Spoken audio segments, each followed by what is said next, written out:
ವಿಜೇಂದ್ರ ಅವರೇ, ನೀವು BJP ರಾಜ್ಯಾಧ್ಯಕ್ಷರಲ್ವಾ? ಶಿಸ್ತಿನ ಪಕ್ಷ ಅಂತ ನಿಮ್ಮನ್ನು ನೀವೇ ಕರ್ಕೊಂಡಿದ್ದೀರಲ್ಲ. ಶಿಸ್ತಿನ ಪಕ್ಷ ಅಂದರೆ ಅದು ಕಾಂಗ್ರೆಸ್ ಸರ್. ನಮ್ಮ ಪಕ್ಷದಲ್ಲಿ ಯಾರಾದರೂ ಬಹಿರಂಗವಾಗಿ ನಮ್ಮ CM ಸಾಹೇಬ್ರನ್ನೋ DCM ಸಾಹೇಬ್ರನ್ನೋ ಮಾತಾಡಲಿ, ಕಿತ್ತು ಬಿಸಾಕ್ತೀವಿ ಸಾಯಂಕಾಲದಷ್ಟೊತ್ತಿಗೆ. ಈಶ್ವರಪ್ಪನವ್ರು ಮಾತಾಡ್ತಾನೆ ಇದ್ದಾರೆ, ಯತ್ನಾಳ್ ಸಾಹೇಬರು ಮಾತಾಡ್ತಾನೆ ಇದ್ದಾರೆ. ತೀರ್ಮಾನ ತಗೊಳ್ಳೋ ಗಟ್ಸ್ ಇಲ್ಲ ನಿಮಗೆ. ಚೇರ್ ಗಲ್ಲರಿ ಕೆಪಾಸಿಟಿ ಇರೋದು, ಅದರ ಮೇಲೆ ಕೂತ್ಕೊಳ್ಳೋನಿಗೆ. ಇವತ್ತು ನಿಮ್ಮ ವಿರುದ್ಧ ನನಗೆ ಯಡಿಯೂರಪ್ಪ ಸಾಹೇಬ್ರ ಬಗ್ಗೆ ಭಾಳ ಗೌರವ ಇದೆ. ಅವರು 40-45 ವರ್ಷ ರಾಜಕಾರಣ ಮಾಡಿದವರು. ಪಾಪ ಯಾವತ್ತೂ ಒಂದು ನಿಷ್ಠೆಯಿಂದ ನಡ್ಕೊಂಡೋದು ವ್ಯಕ್ತಿ. ಆದರೆ ಯಾವುದೋ ಒಂದು ಛೋಟಾ ಸಿಗ್ನೇಚರ್ ಯಾರೋ ಹಾಕಿದ್ರಲ್ವ, ಅದರಿಂದ ಅವ್ರು ಜೈಲಿಗೆ ಹೋಗಬೇಕಾಯ್ತು. ಆ ಛೋಟಾ ಸಿಗ್ನೇಚರ್ ಹಾಕಿದ್ದು ಯಾರು? ವಿಜೇಂದ್ರ ಅವರೇ. ಯಾಕೆ ಪ್ರಶ್ನೆಗಳೆಲ್ಲ ಕೇಳ್ತಿದ್ದೀನಿ ಅಂದರೆ, ಇಶ್ಯೂಸ್ ಮೇಲೆ ಮಾತಾಡಿ ಸರ್. ನನಗೆ ಗೊತ್ತು, ಇದಾದಮೇಲೆ ನಿಮ್ಮ IT ಟೀಮ್ ತುಂಬ ಆ್ಯಕ್ಟಿವ್ ಇದೆ, ಸ್ಟ್ರಾಂಗ್ ಇದೆ. ಪೇಯ್ಡ್ ಕಾಮೆಂಟ್ಸ್ ಇದೆ, ಪೇಯ್ಡ್ ಕಾಮೆಂಟ್ಸ್ ಎಲ್ಲ ಇರುತ್ತೆ ಕೆಳಗಡೆ.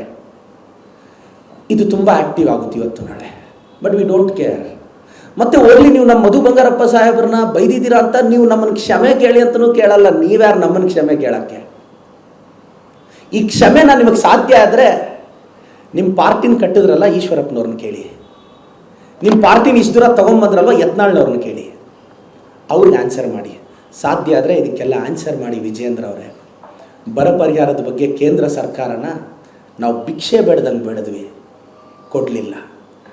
ನಿರ್ಮಲಾ ಸೀತಾರಾಮನ್ ಅವರು ಸ್ಪಂದಿಸಲಿಲ್ಲ. ಡೆಲ್ಲಿಯಲ್ಲೋಗಿ ಸ್ಟ್ರೈಕ್ ಮಾಡಿದ್ವಿ, ನೀವು ಬಾಯಿ ಬಿಚ್ಚಲಿಲ್ಲ. ನಮ್ಮ ಕೃಷ್ಣ ಬೈರೇಗೌಡ ಸಾಹೇಬರು ಸುಪ್ರೀಂ ಕೋರ್ಟ್ಗೆ ಹೋಗಿ ಅಲ್ಲಿ ಕೇಸ್ ಹಾಕಿ ಗೆದ್ಕೊಂಡ್ಬಂದು ಪರಿಹಾರ ತಗೊಳ್ಳೋ ಪರಿಸ್ಥಿತಿ ಬಂದಿದೆ ನಮಗೆ ಅಂದರೆ ಕೇಂದ್ರ ಸರ್ಕಾರ. ಬಿಡಿ, ನೀವು ಅಷ್ಟು ಸಂಸದರಿದ್ದರೂ ನೀವು ತರೋಕ್ಕಾಗಲಿಲ್ಲಲ್ವಾ? ಈ ಬಾರಿ ನಾವು 19ರಿಂದ 21 ಸೀಟ್ ಗೆಲ್ತೀವಿ. ನನಗಿರೋ ಮಾಹಿತಿ 19ರಿಂದ 21 ಸೀಟು ಈ ಬಾರಿ ಕರ್ನಾಟಕದಲ್ಲಿ ಕಾಂಗ್ರೆಸ್ ಗೆಲ್ಲುತ್ತೆ. ಈ ಸಂಸದರನ್ನ ಕರ್ಕೊಂಡೋಗಿ ಕೇಂದ್ರದಲ್ಲೂ ನಮ್ಮ ಸರ್ಕಾರ ಇರುತ್ತೆ, ನಮ್ಮ ಸರ್ಕಾರದ ಹತ್ರ ಹೋಗಿ ನಾವು ಫಂಡ್ನ ರಿಲೀಸ್ ಮಾಡ್ಕೊಂಡು ಬರ್ತೀವಿ.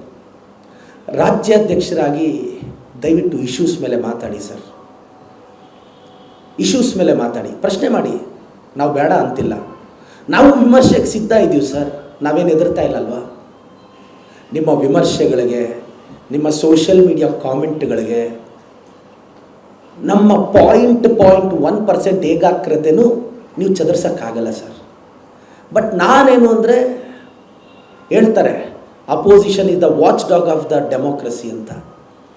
ನೀವು ಯಾಕೆ ಅಪೋಸಿಷನ್ ರೋಲ್ನ ಕರೆಕ್ಟಾಗಿ ನಿರ್ವಹಿಸ್ತಿಲ್ಲ? ಏನಾದರೂ ಮಾತಾಡಿದ್ರೆ 2-3 ದಿನ ಪರ್ಸ್ನಲ್ ವಿಚಾರಕ್ಕೆ ಅಟ್ಯಾಕ್ ಮಾಡಿಬಿಡ್ತೀರಾ.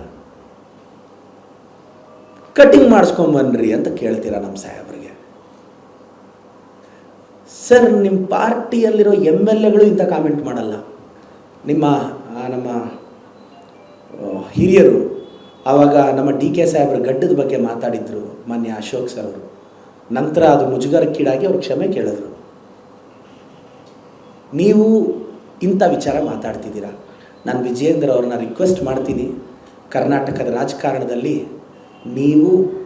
ನಾವು ಇನ್ನೊಂದು 30 ವರ್ಷ ಕಿತ್ತಾಡಬೇಕು. ದಯವಿಟ್ಟು ಇಶ್ಯೂಸ್ ಮೇಲೆ ಕಿತ್ತಾಡೋಣ.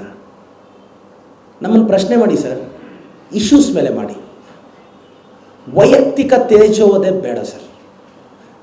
ಇವತ್ತು ಮಧು ಬಂಗಾರಪ್ಪ ಸಾಹೇಬರು OBC ಸಮುದಾಯದ ಪ್ರೆಸಿಡೆಂಟ್ ರೀ.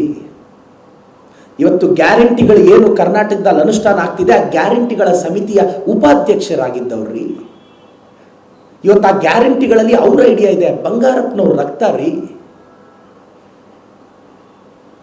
ಇವತ್ತು ಅವರು ಕಷ್ಟಪಟ್ಟು ರಾಜಕಾರಣದಲ್ಲಿ 20-25 ವರ್ಷ ಸ್ಟ್ರಗಲ್ ಮಾಡಿ ಏಕಾಏಕಿ ಬಂದು ಅವರೇನೋ ಮಿನಿಸ್ಟರ್ ಆಗಿದ್ದಲ್ಲ ರೀ. ಎಷ್ಟು ಸೋಲು ನೋಡಿದ್ರು, ಎಷ್ಟು ಗೆಲುವು ನೋಡಿದ್ರು, ಎಷ್ಟು ಅವಮಾನ ಅನುಭವಿಸಿದ್ರು. ಆದ್ರೆ ಆಚೆನೂ ಬಂದು ಬೆಳೆಯೋದಿದೆ ಅಲ್ಲ, ಅಷ್ಟು ಸುಲಭ ಅಲ್ಲ. ಒಂದು ಬ್ಯಾಕ್ವರ್ಡ್ ಕ್ಲಾಸ್ ಹುಡುಗರ ಬಗ್ಗೆ ಯಾಕೆ ವಿಜೇಂದ್ರ ಅವರೇ ನಿಮಗೆ ಬೇಜಾರು? ನಮ್ಮ ಕತೆ ಬಿಡಿ. ನಿಮ್ಮಿದ್ರಲ್ಲಿ ಇರ್ತಕ್ಕಂಥ ಬ್ಯಾಕ್ವರ್ಡ್ ಕಮ್ಯುನಿಟಿ ಲೀಡ್ರು ಈಶ್ವರಪ್ಪನವ್ರು ದೂರ ಮಾಡಿಬಿಟ್ರಲ್ರಿ. ಬಿಡಿ ವಿಜೇಂದ್ರ ಅವರೇ, ಬ್ಯಾಕ್ವರ್ಡ್ ಕಮ್ಯುನಿಟಿಯವರು ಎಮರ್ಜ್ ಆಗಲಿ. ಐಡಿಯಾಲಜಿಕಲಿ ಚರ್ಚೆಗೆ ನಾನು ಅವ್ರನ್ನ ವಿನಂತಿಸ್ತೇನೆ. ಮೋಸ್ಟ್ಲಿ ದಯವಿಟ್ಟು ನಾಳೆ ಇಶ್ಯೂಸ್ ಮೇಲೆ ಕೌಂಟರ್ ಕೊಡಿ ಸರ್. ಇಲ್ಲ ವೈಯಕ್ತಿಕವಾಗಿ ಟಾರ್ಗೆಟ್ ಮಾಡ್ತೀವಿ ಅಂದರೆ ಮಾಡ್ಬೋದು ಸರ್. ನಾವು ವಿಮರ್ಶೆಗೆ ಸಿದ್ಧವಾಗಿದ್ದೀವಿ, ವಿಮರ್ಶೆಗಳನ್ನ ಸ್ವೀಕರಿಸೋಕ್ಕೂ ಸಿದ್ಧವಾಗಿದ್ದೀವಿ. ಒಳ್ಳೆಯದಾಗಲಿ sir. Thank you so much.